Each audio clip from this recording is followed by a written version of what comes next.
Do you know what the #1 plastic surgery right now is? What? Lip enhancement. Is it? Yeah, so when we say Really? the phrase, keep a stiff upper lip, we're telling people, stop sharing your emotions, be stoic.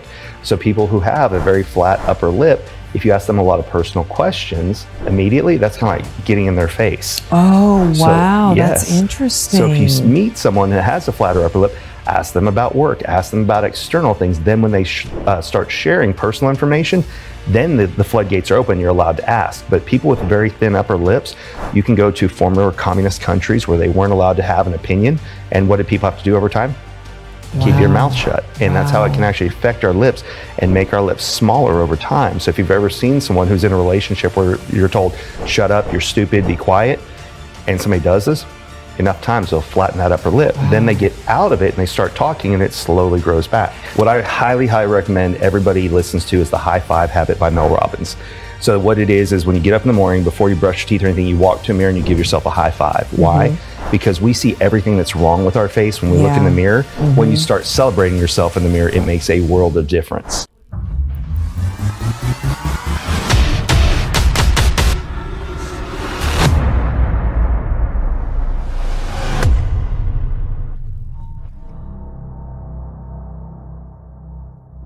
Hey there, welcome to the Amberly Lago Show. I'm so glad you're here. I have a very special friend, a real treat for y'all today. So grab your notepad and pen because you're going to want to take notes. I have my friend Brian Galke here with us. Y'all, he's a sought after speaker, but he's also the founder of Subtle Skills. And what he does, he is a facial feature decoder. Yes, you heard that right. And he's actually done that with me, and I was amazed, and I was like, I got to have you on the show. He's an expert in that. He's going to teach us some skills today on really how to build deeper connections, more success in your business and your personal life, and really learning to decode facial features empowers you to communicate with empathy, build trust effortlessly, and forge meaningful connections that transcend your typical interactions. So if you're ready to really build instant rapport with people, learn how to be a better communicator, even if you want to be better in sales, seriously, this man's amazing. Welcome to the show. Thank you for having me. Oh my gosh, I've been so excited about this. Yeah, so I wanted you to tell people exactly how you kind of got into this, because you've been doing it for years. Absolutely. So I met my mentor, Mac, in 2010. I was invited to dinner by a friend who was in town was in Dallas from out of town. And I show up to the restaurant and I'm like, okay, I show up. She said, hey, I'm not going to make it. And I thought, oh, here we go. And she said, no, you need to come to the trade show and meet this guy. And I'm like, why do I need to come meet this guy? And she said, well, he reads faces. And I go, I'm not going over there for that. And she's like, no, you got to come meet him. And so finally I went, but since this guy ruined my dinner plans, I thought, I'm going to prove that this guy's a fraud. And so I went over there with all intents to blow holes in this guy. I thought, I've read body language books, how to win friends and influence people. So I thought, there's no way I've never heard of this. But when we sat down at a table, he started dissecting everybody. And I was paying attention, like, is he saying the same thing? Do they have the same facial features? Because I still want to prove him wrong. And he dissected everyone. Then he got to me. I'm like, all right, let's see how this goes. And he nailed me. And I'm like, okay, how do I learn this? And the cool thing was he was an attorney who learned it for jury consulting and ended up loving it so much that he left his law profession and did this around the world. Well, I'm lucky living here in Dallas. He's based out of Fort Worth. He went to TCU for undergrad and law school. And so I would drive from Dallas to Fort Worth, 45 minutes each way for twice a month for a group study. And it was just one of those things that I thought, okay, I'm still going to go out and test it. And I would take the book with me or the flashcards and I'd lay them out when I ate dinner because I traveled for work and people were curious. And so that's how I got feedback. And was it 100%? No. But was it high 90s? Yes. Wow. Yeah. And it changed my life because I'm an introvert by nature. And so what are introverts? We're stuck in the prison of our own mind a majority of the time. But when I'm focusing on you and your facial features, I'm not thinking about me. Yes. Well, okay. So when we first met, I was speaking at an event. Yes. And we started talking and I was asking, well, what do you do? And you told me, and I was fascinated with it. And then you were so generous enough, like you sat at a table with me and you started decoding my facial features. And I was like, whoa, how do you do that? Yes. One of the things that I thought was the most interesting is I asked you, I was like, what is going on with me? I see sometimes in a podcast interview or when I'm on video or that or taking pictures, like one of my eyes is smaller than the other eye. Right. And you were explaining that to me, that your left eye is, I think, your personal life. Yes. And your right eye is your work business. Yes, I love that you got it. Yes. Well, that was, because I think it's my right eye that was kind of squinting up. I don't know. So our eyes, the way it works is the one that's more open, we're more open to taking the outside world in. So if your smaller eyes on your personal side, and an easy way to remember it is if I say, hey, are you married? That's a personal question. That's how I remember it. And a wedding ring goes here in the US. And so if it's this eye that's small, you're more reserved on your professional or personal life. If it's this eye, which is your professional eye or business eye, then it's smaller, then you're more reserved on that side. And it's constantly changing all the time. So our body is a biofeedback machine. So there are so many different things. Like I have these lines here in my ears, they're called heart lines. Let me see. These little like lines that go across these. So if you see that on anyone, that's somebody has to keep an eye on their cardiovascular health. You can talk to doctors and nurses, they'll notice these lines. Are you serious? Oh yeah, absolutely. You can talk to any doctor. You didn't tell me that before. Oh, no, I don't have lines. No, you don't have it, but I do. I just want to show on somebody else. But you can always see if somebody's sick, their cheeks are sunken in. If you work yourself too much, this part of your eye will swell. Our body gives us feedback all the time on what's going on inside our head. So it's the mind creates movement, movement creates muscle. There's 42 muscles in our face. And when our parents said, don't make that face or it'll get stuck that way, there's some truth to that. So as we keep making faces over and over again, our faces will change. And in my presentations, I show a picture of me at 18 versus 38. And at 18, my eyes used to angle down. Well, what does that mean when your eyes angle down? Those are people who worry about the downside of things. So when I was raised, my parents were like, hey, go for it. But what if it doesn't work out? What's your plan B? What's your plan C? It wasn't just that, oh, go for it. Everything will work out. So I always had to make sure, what are the potential downsides? Am I prepared? And the reason I bring that up is because your eyes angle up quite a bit. So that is somebody who's looking for the upside of things. Oh, yes. See that? See it? Yeah. So when you look, so if you go from the inside of the eye here to the outside, they'll either angle up, they'll be even, or they'll angle down. And they can be completely different based on, are you an optimist at home or are you an optimist at work? But what's unique about your face is, and we talked about this before, they both angle up.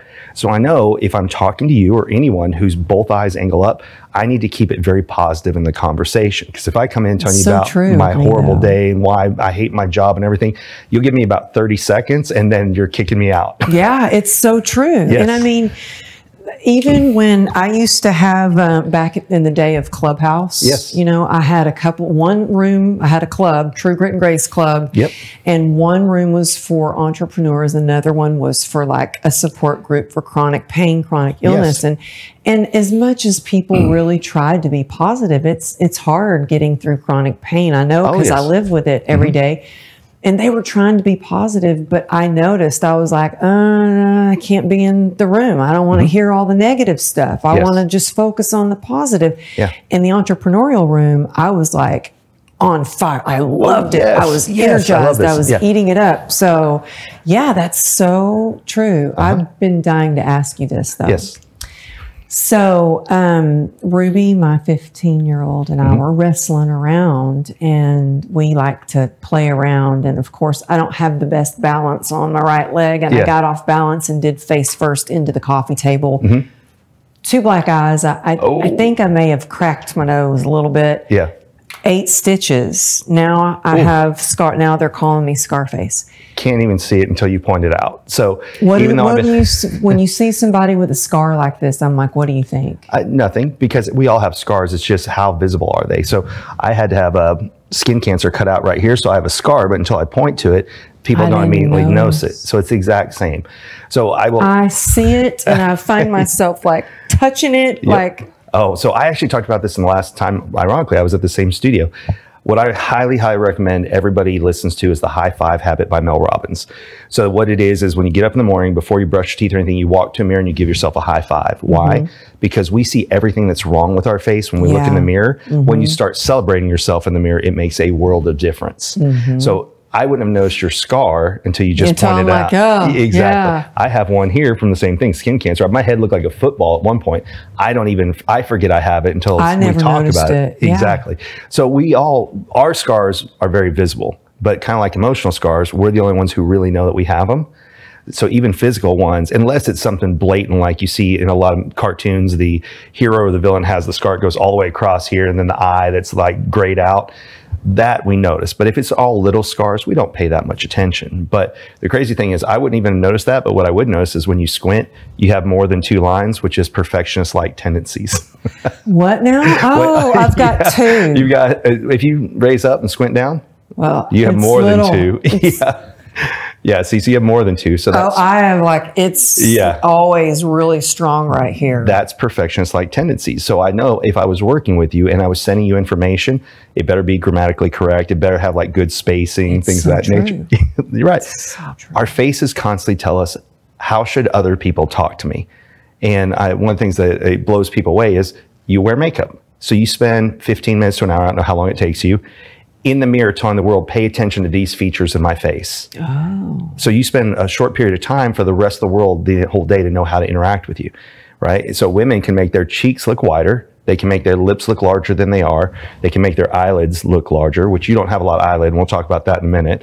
But women constantly highlight a lot of the features that they want us to pay attention to. Okay, what features did I want you to pay attention to? Well, you obviously have lipstick on, right? And you have an amazing Cupid's bow. So this area right here is the kinesthetic physical touch line right here. Okay, so and y'all got to watch this on YouTube if you're listening. He's pointing to like right in between, like underneath all your the way nose. down. Yeah, below the nose and above the lip, what it comes into. So yours actually comes down into an arrow. That's what's known as a Cupid's bow. And it's a subconscious sign that says, listen to me when I talk. That's a genetic one. I keep telling my husband that. Well, see, and that's all you have to do is just highlight this when you want to, have a conversation. You want them to listen. Highlight that little Cupid's bow that you have right there. Okay, I am just fascinated with this. So when you walk into a room, do you find yourself like looking at everybody's face like, oh, what? Okay, how should I talk to them? Yeah, if I want to. Yes. Okay. So it's not when I walk in, I immediately start doing it. But if I'm trying to figure out, I want to get to know this person, what do we have in common and what's different? So let's take you and I. Okay. Okay. So on your professional eyebrow, it's definitely angled like mine is. So what's my angle? Help me understand it so then I can help other people. Okay. But if you had a rounded eyebrow and I have an angled eyebrow, well, then I know it's not what's your angle. It's how do you help take care of everyone first? So that's how we start looking at people. And the crazy part is we're all amateurs at decoding facial features. And that's because every book we ever read as a kid, there was only 2 ways to describe the characters, through their actions and through their facial features. Every cartoon, every fairy tale, every storybook you've ever read, they told us who's a villain, who's a hero, who's going to take care of us. So every caretaker has big, wide, rounded cheeks out here. They're known as healer cheeks. Every villain has angled eyebrows plus a downturned nose plus a pointed chin. So if you wait, you said I have angled eyebrows? So do I. Yeah, on this side like you have a villain. No, angled eyebrows are helping you understand it. What's your angle first? Okay. Yeah. So if you think about every villain, they're only thinking about what's in it for them first. Now the difference is an angled eyebrow just means I need to understand what's in it, but then there's other facial features as well that go along with it. So there is no right or wrong facial feature. But if I saw somebody that had an angled eyebrow and a downturned nose and a pointed chin, I would pay attention. You'd be like, you are a villain and I'm out of here. Exactly. I would pay a little more attention to them than I would for other people. So there's so many different things. So have you read The 5 Love Languages, the book? I am dying to read that. Okay. Because I've talked to my husband about the love languages. Explain to the audience. Sure. So there's a book called The 5 Love Languages, and it's by Dr. Chapman. And what it is how to understand there's basically 5 different ways that people feel love. So it's time and attention, physical touch, acts of service, gift giving, and words of affirmation. So the reason I bring that up is because you have this little line right here. So for people who are listening, it's below the lower lip and above the chin is this little line. That's a verbal affirmation line. So for you, I would know sincere verbal compliments go a long way. That is my love. That's my number 1 love language. And then your second one is physical touch because it's this area right here. And so when you start looking at people, you figure out, okay, some people are about praise, some people are about pay, but you're a praise person because your face says, this line tells me how to talk to you. Here's the crazy part. Edgar Allan Poe, Dickinson, they all took the same courses that are taught to attorneys called physiognomy, which is how to understand other people based on their facial features. It's not judgment. It's just figuring out what do we have in common or how do they want me to talk to them. So our faces are constantly changing all the time because as we make faces and we move, Like you can meet someone who is out of a bad relationship, and it can be a bad professional relationship or a bad personal one. And all of a sudden they're smiling and you go, oh my gosh, you're glowing. Well, that's because they started smiling versus frowning a lot. Wow. And so our faces are constantly changing. It's so true. I had a client that got a divorce, and it was like immediately you could notice a difference. Yes. Like in her happiness. Like, I'm like, oh my gosh, you look so happy. Like a weight has been lifted off of you. What does it mean when someone has one line in between their eyebrows instead of two? That's called the freight train line. So if anybody has this line goes across here when they squint, they're like a freight train. They're going to run full speed ahead once they make up their mind towards anything. And you have one of two options. That is, you can either get on board and try and help steer, right? Change tracks. When I say steer, people freak out. You can't steer a train. Help you change tracks later. Or you can stand in front of a train, and how well does that work for us? Yeah. Not very good at all. Yeah. So yes, that's called the freight train line. That's right there. So you just have to know, let them run, and you can get on board and help change tracks. But if you try and stand in front and tell them why it's not going to happen, you just get run over. Wow. Well, that seems a little like me too, though. I don't know. Well, I have several lines. Yeah, that's just it. We don't have to have just one. Okay. So I teach very basics. Like there's three basic shapes of eyebrows. There's straight eyebrows, get straight to the point. Angled eyebrows, what's my angle? Help me understand it. And rounded eyebrow people, think about the people around them. But you can be combinations of them. But what if you get Botox and it changes it all? That just paralyzes the muscles here and sometimes like here or up on your forehead. So when I go and I ask people, hey, raise your eyebrows up or squint down, they can't. I go, okay, we'll just skip that. And that usually means Botox, right? Yeah. Yes. I'm like, yeah. But do you know what the #1 plastic surgery right now is? What? Lip enhancement.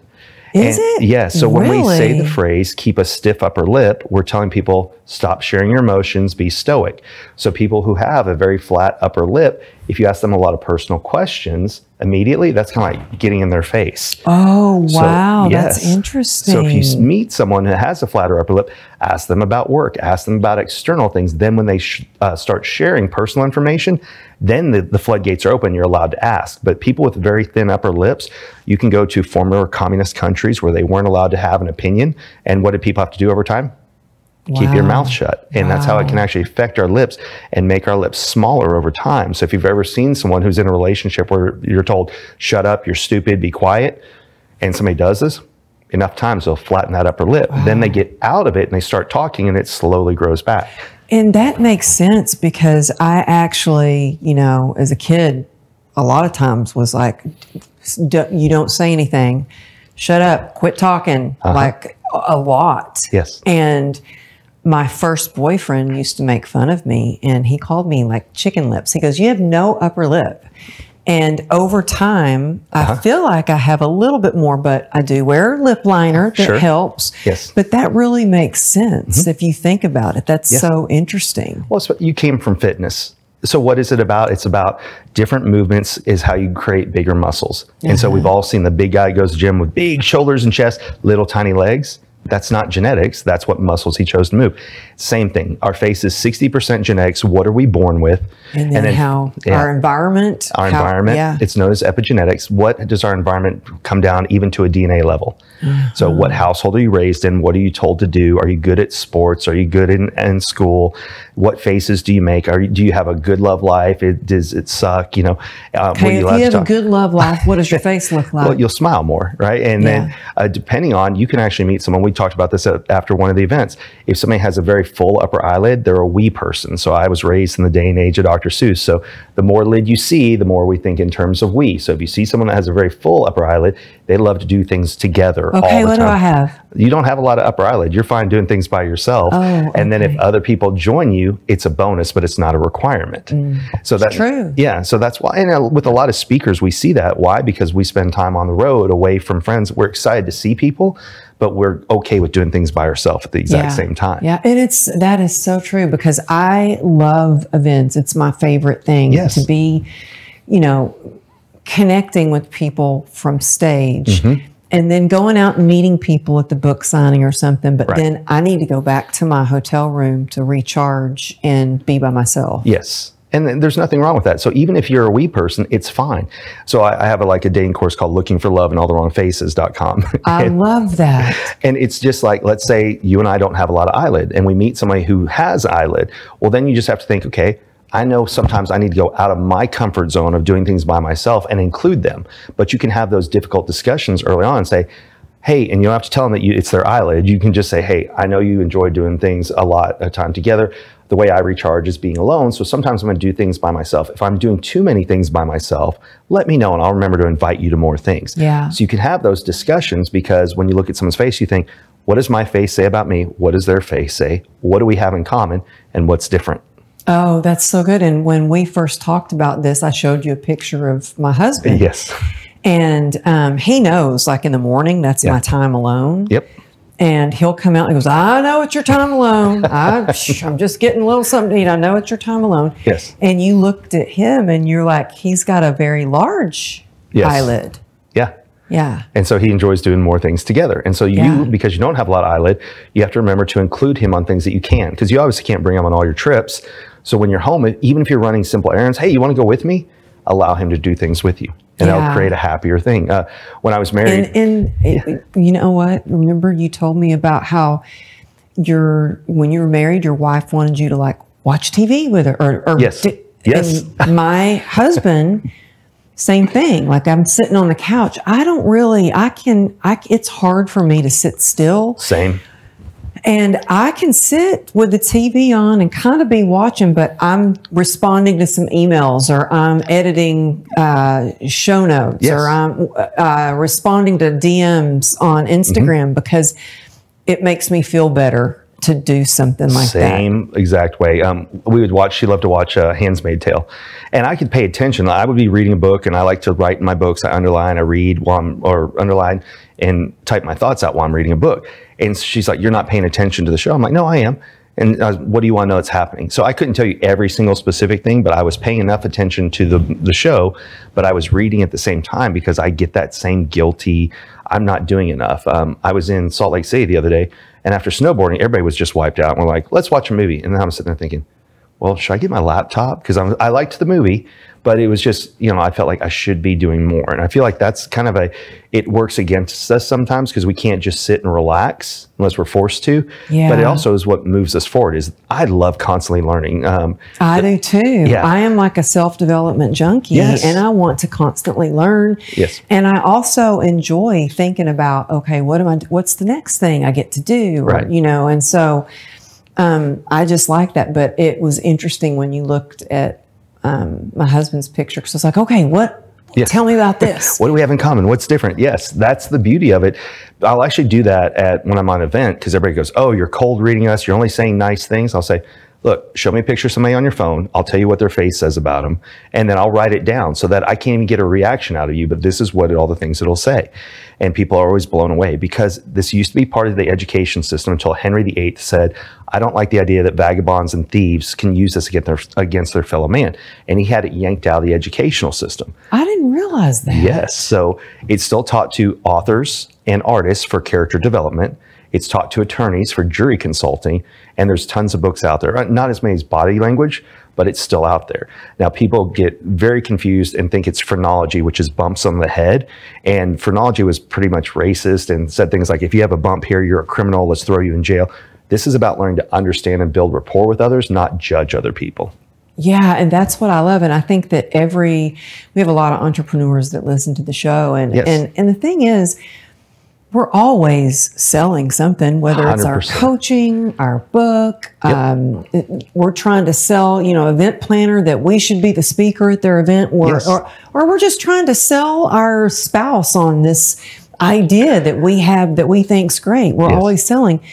And this also really allows people to know how to talk to people to be better in sales. So relationships, anything. Can I use a simple analogy real fast?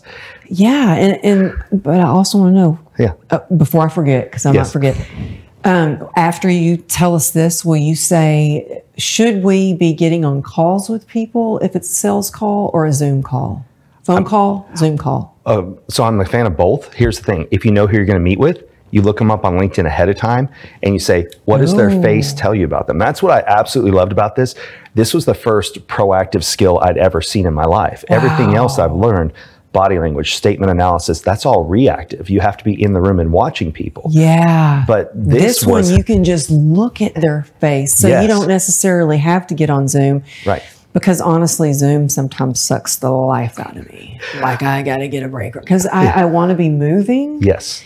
And I feel, I like to move. And I feel like it also sparks creativity to move. I agree wholeheartedly. When I'm on a phone call, I'm doing victory laps around the island in my condo because I have to be walking and talking at the same time. Zoom calls are good, but I'm so distracted by what's going on, I'm not looking. So what I bought myself for Christmas was a monitor not quite this size, but I have my camera here, and then I put my monitor past it, so I'm looking past my camera to see the people that I'm talking to. Because if not, what do you end up doing? You look down at the people instead of looking at the people when you're on a Zoom call. So that's something I bought, is a monitor that's kind of hidden by my camera. It's on springs, so I can raise it up. Oh yeah, I'll send it to you. Because that way I'm looking and I can still see the people, but I'm looking and making eye contact with the camera at the exact same time. And I learned that I remember the first time I ever did, it was actually a podcast, but the way she did it was like really, it was the first time I'd ever been on Riverside, I think. Yeah. And we got off and she was kind enough to say, Amberly, you know, you need to stare into your camera. Mm-hmm. And then I heard Oprah Winfrey say something about like, you stare into that camera because you have to know that your energy has to go through the camera, yes, through wires to the other side, out their monitor. And I'm like, so now I have to remember that takes talk about subtle skills. Oh, yeah. That takes skill to learn to look into the camera. Oh, like looking into the camera. Exactly, looking into the camera. A very simple way to do it, and this is my friend Joe Ingram, he gave me this tip. Go get a small little Post-it note, draw an arrow on it, and put it right where your camera points. And so that way you're just constantly looking at that arrow and it's aiming right at the camera versus looking around and everything else. Yeah. It was a game changer for me. But I love looking at people's faces. Yes. So it was hard. I really like looking at people's faces, and some of that is to see their reaction. So I'll show you when I get home. I'll take a picture of my setup and I'll send it to you, because that Brian Bogert is actually the guy that taught it to me. So he puts his camera here and he puts his monitor behind him. So he's looking past the camera and he still sees all the zoom. So he's taking it all in, but he's creating that eye contact that creates connection with people even over a Zoom call. Yeah. And it's so much about connection, and being able to decode these facial features is what really does help you build rapport and create those connections faster. Oh, 100%. The analogy I was going to give you earlier is we talked about, we have things that we want to talk about personally, professionally, but we all can see it on a salesperson because we call it commission breath. But we're doing it all the time because we get excited about something and we want to talk to people, and so we're pushing what we want without thinking, how am I creating a connection with the other person? So I know. I get so excited sometimes. I'm like, oh my gosh, yes, this event we're doing in Dallas is going to be amazing. These speakers are coming in, and I get Which it is a good lineup, by the way. I have seen the lineup and everybody who's coming. It's going to be an amazing event. Yeah. What are the dates again? The 18th and 19th? The 18th. Yeah. 19th and 20th, and 21st is for mastermind members only. That's right. Okay. Yeah. Freaking crazy lineup. Yeah. Wow. I'm so blessed. Here's something funny. We actually met a few years ago. I met you. You didn't meet me. We actually met about 5 years ago at Secret Knock when you were speaking to Greg. But then I ran back into you at Success North Dallas and at Ken's event, and that's when we became friends. Yeah. Yeah. Yeah. There were so many people at Secret Knock that we didn't really get a chance to, like. Well, I wasn't even speaking there. I was just then as an attendee, but I loved your talk. And so that was one of the things I'm like, and so I started following you then. And I had no idea that you now live here in Texas. Yeah. Had to move here and check it out. Good thing I didn't lose my accent, because that's right. They don't like California people moving over. But, you better change your license plates as soon as anybody comes across. I was like, I don't want my car getting keyed. And then I tell people, but I was born here. Exactly. I'm just returning home. I'm just returning home. I just had a little bit in California. Yeah. So when you are meeting a lady friend. Yes. And you're looking to see, like, gosh, is she somebody I could be in a relationship with? And this could go for if somebody is like wanting to meet a guy and see if, Absolutely. What are some of the things that you like really look at first, whether you're deciding I'm going to ask her out or I'm running the other way? For me personally, how full is their eyelid? Because I do a lot of things alone. And so I look for the full eyelid. I look for how deep is the line here, because that's a verbal affirmation. And I always say thank you, but I know it has to be more sincere. I'll look for, is it a thinner upper lip? Because if it is, they're not going to talk a lot, and I enjoy conversations. And then I'll look at, I think, what's my angle? I always have to understand it before I make a decision. But I'm going to look, and if they have a very rounded eyebrow, then I know they're going to be very supportive. If they have a straight eyebrow, I know they're going to be very much straight to the point. So there is no right or wrong, but there are definitely things that I'd pay attention to. If they had the downturned nose and the pointed chin, I'd go, ooh, okay, let's have a conversation. But for me personally, you'd be like, I'm out of here. I would, yeah. But I'd also look at, like, do they have larger ears or small ears? Okay, larger what does that eyes. mean? If it's large ears and small eyes, they're auditory. But I'm a visual person, so I talk, and I like movies, I like TV shows. So if they have very large ears, they're probably going to want to go to music concerts, and I'll go, but it's not my first thing to go to. I would rather go to a seminar and watch and learn. So I'm that way. I like visual, even learning. I like to see something. So those are a few of the things. But you can come up with systems. So when I was married before, she had very full upper eyelids, and she was very auditory. So I know we had to do a lot of things together, but because she was auditory, if I'm going to the store, she knew she had to text me what she wanted, or I was coming back with like 2 of the right things and 5 of the wrong things. Yeah. If she was going to the store, she didn't want me to text her. I had to just tell her what to pick up. Wow. And because she was auditory, she would remember it. So you come up with systems that you can overcome anything. Sometimes it's the opposites that attract. So it's fine, but you have to come up with systems when you know those things. Yeah, that's amazing. Well, you're speaking, traveling all the time. So thank you for making time to come into the studio today. Of course, happy to be here. And you're doing some amazing things. I love seeing you on all these stages and all that you're doing. But tell people how they can learn more, because go check out his Instagram for sure, and LinkedIn. Yeah. But tell people the best way that they could maybe work with you. Sure. Get some of your courses so they can connect. Yeah, on all social media, it's Subtle Skills, SUBTLE Skills. For some reason, people can't spell that. So anybody who's listening, just go to decodetheface.com. Makes it a lot easier to get to the exact same place. And then on LinkedIn, I'm just Brian Galke. So that's it. Okay. And we'll have all that in the show notes. Thank you so much. You know, I always love talking to you, and I think we could just talk for hours. So I'll have to have you back on the show. That was amazing. Happy to come back anytime. Thank y'all for tuning in. And you know what? Go ahead and take a screenshot, whether you're watching on YouTube or you're listening on Spotify or Apple. Take a screenshot. Tag us at Subtle Skills on Instagram, Subtle Skills. And is there a dot or anything in between there? Or is it just Subtle Skills, all one word? Subtle Skills. And then me, Amberly Lago Motivation. And when I see that, it really touches my heart, and I share it back on my story. But I appreciate you tuning in. And Brian, thank you so much for coming to the show. Thank you. That was awesome. I'll see y'all next week. Thanks.